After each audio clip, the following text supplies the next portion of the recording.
All right, welcome back, everyone. This is part 2 of our Unit 1, A New Nation. So we ended up talking about the Articles of Confederation in our last section and how there were many weaknesses to it. And so states decided to send delegates to Philadelphia to do something about it. This happened in May through September of 1787, and all states sent delegates except for Rhode Island. So there was a total of 55 delegates that ended up being at this convention. You can pause this video at this point, open up your video study guide, and watch these 2 videos. When you are through, you can come back to the PowerPoint.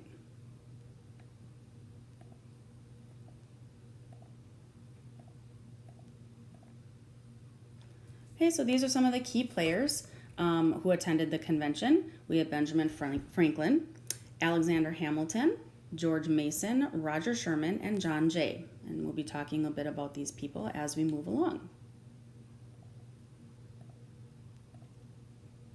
Of course, one of the most famous people that attended is George Washington. Remember, he was the commander-in-chief of the Continental Army, and he presided over the convention. So he was technically considered the president of the convention. James Madison was considered the father of the Constitution, and that is because he was the author of the Constitution, or the main author, I should say. Okay, we know Thomas Jefferson was the author of the Declaration of Independence. James Madison was the main author of the Constitution. He took diligent notes on every debate and discussion in those months that they met. That's how we know today who said what and the reasoning behind their decisions and so forth. So we know all of this from 240 plus years ago because of somebody taking notes on it. He was very well read and educated on democratic philosophies. On a different note, who did not attend the convention? For a variety of reasons. We have Thomas Jefferson, who you would think would be there since he wrote the Declaration. However, at this point, he was serving as U.S. ambassador in France. So he was basically serving as a delegate of the United States in France.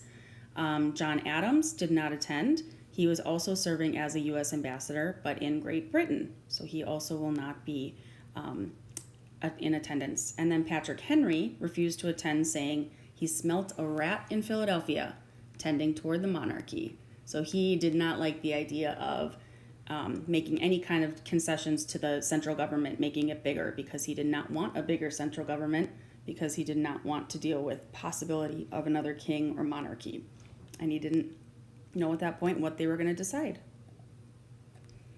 Some other people that did not attend: Thomas Paine was living in Europe at the time, so he wasn't here for that purpose. John Hancock, who is known for his large signature on the Declaration of Independence, was invited but did not attend, possibly due to illness or his responsibilities as the governor of Massachusetts. So for whatever reason, he couldn't get away to go to Philadelphia. And then Samuel Adams, he was kind of the big ringleader of the Revolutionary War in Boston and the Sons of Liberty. He declined to go. He did not want the central government to have too much power. So again, he just kind of refused to go because he wanted to keep his state, which was Massachusetts, which was considered a small state, to not lose their power to a central government.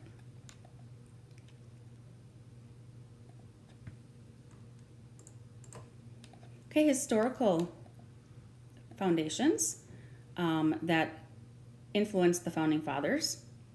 This is some of the things that you guys were reading about last week, not necessarily these things on this page, but we'll get there. So one of the first, writings of law took place in 1215 called the Magna Carta. This was in England. John Locke's natural rights. You guys read about this last week when we did types of governments and why government in general, and knowing that people have the right to life, liberty, and other natural rights that come along with just literally being born.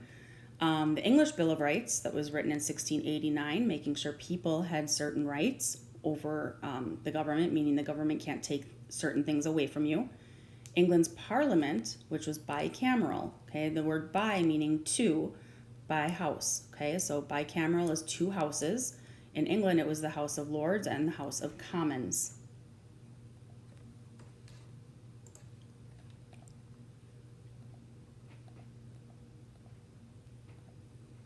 Okay, other things that influenced it in 1619, you had the Virginia House of Burgesses. In charter colonies, they could elect their own officials versus having a royal or proprietary colony appointed by the king. So some of those places could elect their own officials. Remember, when King George found out that the Boston Tea Party happened, however, he ended up making Massachusetts a royal colony. So they were able to do their own election, but then after that, he made it a royal colony, and then they were completely under the thumb of the king. When the Pilgrims came over, we know 1620, they created the Mayflower Compact, which was kind of the first set of rules, kind of our first kind of constitution, I guess we'll say, in the country that was created. The Fundamental Orders of Connecticut was also very much like a constitution that they created in 1639. And then the Maryland Toleration Act was dealing more with religious toleration and things like that in Maryland. But again, kind of this idea of the Bill of Rights and protecting people's liberties and being able to do things that they want to do without the government telling them to.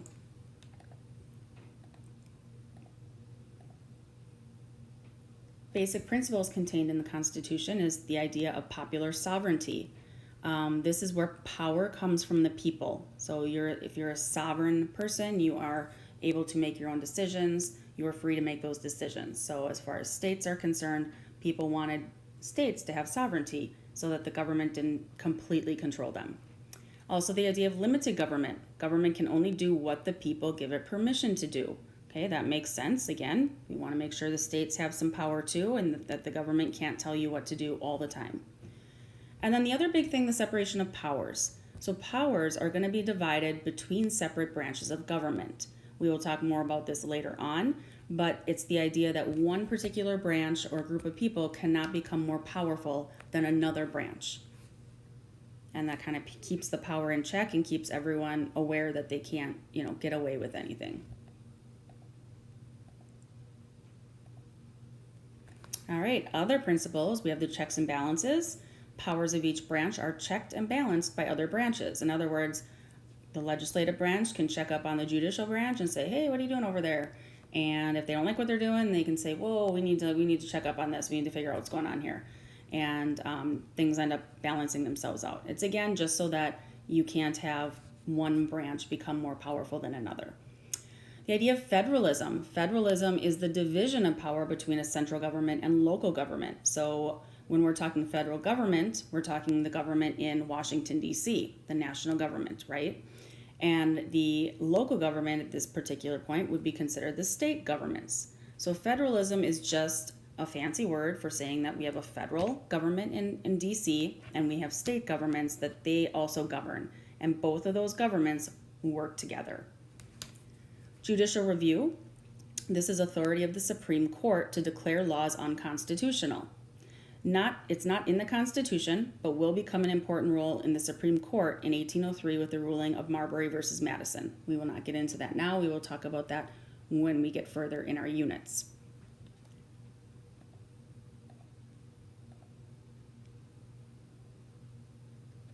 All right, at this point, they start to discuss what are the issues. Why are we meeting here in Philadelphia? They decided to create a new document and worked in secret for 4 months at Independence Hall to create the new government. So when they got there, they knew that the articles weren't working, as we already knew. But when they went there, they did not necessarily go there thinking they were going to get rid of the articles. They just thought they might have just revised them. But it ended up that they knew they had to scrap that document and start fresh. So one of the main issues, should states have equal representation or should it be based on population? Okay, so in other words, a state like Virginia that has a lot of people and a state like Rhode Island that has very few people, should they all have just one person as the representative? Or because Virginia has more people, should they have more representatives? What's the fair way to do this?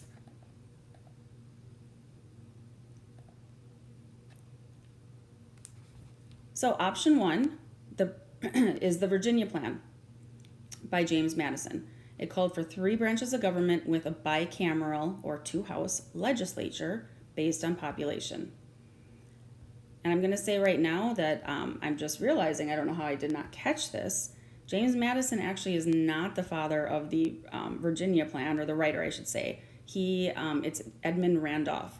So I am going to have to go in there and change this, but I'm not starting this video over. So sorry for the confusion, but in I will make sure that you guys know that that is not who it is for the Virginia plan. It is Edmund Randolph. And again, so he wants population because Virginia is a big state. It's a large state, lots of people. So he wants to make sure that those people have a say in government. He also likes the idea of the 2 houses instead of just 1. So he's trying to get, of course, as much power as he can. The opposite of that plan is from William Paterson. This was the New Jersey plan, which called for a unicameral legislature, so 1 house only, based on equal representation. Why did he want that? Because New Jersey was a small state. They didn't want to get overpowered by these large states and not have any say in their government. So he wanted it to stay 1 vote per state, no matter what your population is, and only 1 house. Now, what would that do to the people with a lot of population? Why were they mad about that? Well, quite simply, then the smaller states are going to have more power because they have 1 representative for fewer people versus 1 representative for many, many people. So this is going to cause a problem, and they're going to debate this issue back and forth. So eventually, Roger Sherman comes up with what we call the Great Compromise, or the Connecticut Compromise. We're going to consider it the Great Compromise. That's what I always call it. So I want you to keep that in mind. So he is from Connecticut, and he comes up with a compromise. How can I make both sides happy? So he says, how about a bicameral legislature, which is a 2-house legislature? 1 will be the Senate, which is based on equal representation. So each state, no matter how much your population is, you only get however many representatives. And then the House of Representatives, the 2nd house, will be based on population. So this should appease the larger states who get more representatives for their larger population. And the 1st Senate should appease the smaller states because everyone only gets 2 senators. So they end up taking, of course, option 3. It makes the most sense, and it definitely allows for everyone to be happy in some way. Okay, big issues, of course, during this time is the issue of slavery. One of the questions they came up with was, would slaves be counted for population-based representation? So in other words, southern states that had slaves, are they able to now count those slaves for population? Because if they can, they're going to get more representatives. And as always, the more representatives you have, the more power you're going to have. And so they wanted to count slaves for that purpose. And what was decided in the end was the 3/5 compromise. So slaves would be counted as 3/5 of a person for the House of Representatives and for tax purposes. So in other words, for every 5 slaves that were in the South, 3 of them would be counted as people that they could add on to representatives. Another question about slavery: would slavery be outlawed?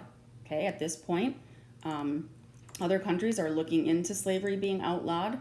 The United States was really slow to the game to get that going, and so what they decided was that Commerce and Slave Trade Compromise, Congress would not tax state exports, and the slave trade would end in 1808. Okay, so this is basically, when it goes into effect, it means that the slave trade will continue for the next 20 years. So they have 20 years of still dealing with the slave trade. Now, that being said, that does not mean that in 1808 that was the end of slavery. That just means it was the end of the slave trade. People within the United States still were trading slaves.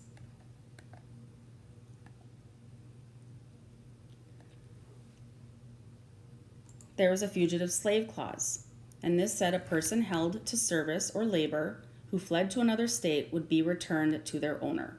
So if somebody escaped slavery, let's say in the South, and they made it up to the North where there was not any slavery, well, not any, but very little, and they made it up north so that they were technically free. If anyone found out that they were an escaped slave, this meant that they had to return that slave back to the South to their owner.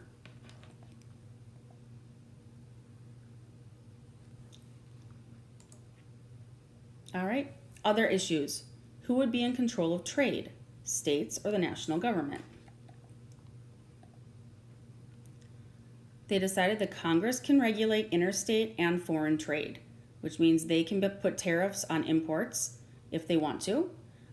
This tariffs are a fancy word for tax. So as things get imported in from different countries, they could tax that stuff.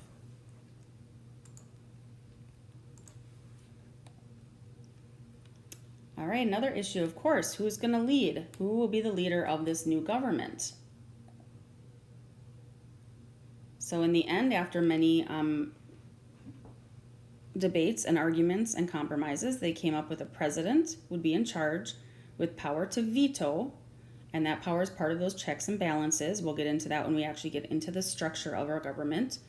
They will be elected to a 4-year term, and there's no term limit at this point. So if a president runs and gets elected for 4 years, they can run as many times as they want and serve as many 4-year terms as they want. Presidents can no longer do this because we have an amendment to the Constitution that only allows them to run 2 terms. Again, we will talk much more about that when we get into the structure of our government. The president also, it was decided, would be elected by the Electoral College, voters for president chosen by local elections. The winner, who has the most electoral votes, becomes president, and at this point, the runner-up becomes vice president. So they could be in 2 different political parties and still be president and vice president.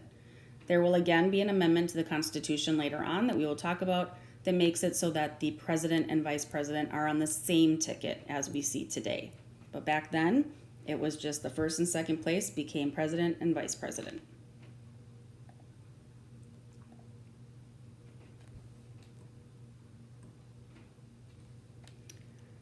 So who has the supreme power then, states or the national government?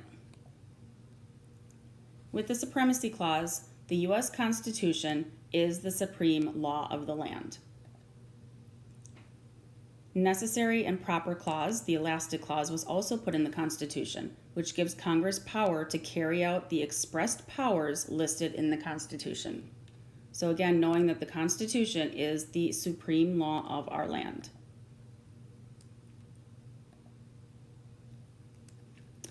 And finally, after all of these decisions, there were many more, of course, but these were the big ones. On September 17th, 1787, the Philadelphia Convention, or the Constitutional Convention, approved a draft of the Constitution to submit to the states for ratification. Ratification is just a fancy word for approval, as I had said before. So now the states have to approve this document if they want it to go into effect to become the new country. Please take the time right now to go back to your video study guide and watch these 2 videos that will be there with links on them, and then fill out the guide as you watch them.